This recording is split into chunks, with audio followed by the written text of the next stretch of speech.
The LGBT R.A.I.N Foundation was created after Elaine Helms, the founder and executive director, noticed several local youth were not walking in their truth. Oftentimes not accepted at home, she became aware that many trans males and females would engage in survival sex in order to sustain themselves and their lifestyles. This weighed so heavy on her heart, and she took the steps to form an LGBT homeless shelter to create a safe space and haven.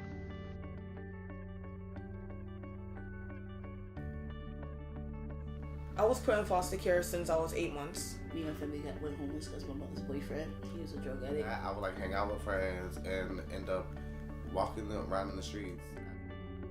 R.A.I.N was founded to provide shelter and support services for the homeless LGBT community between the ages of 18 and 26 years of age. Here, we help them stabilize and get back on track by preparing them for life, such as going back to high school, starting college, securing a job, or preparing them for long-term housing. This is her passion, as she sees their struggle, strength, talent, and their optimism for the future. Elaine, along with the board members and avid supporters, just want to be one of the many people to help give them the support they need.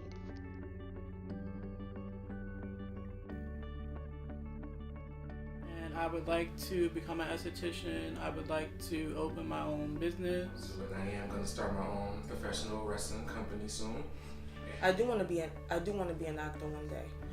I want to start, writing, getting my publishing a couple of things. I want to be an art guard. Surprising, right? Yeah.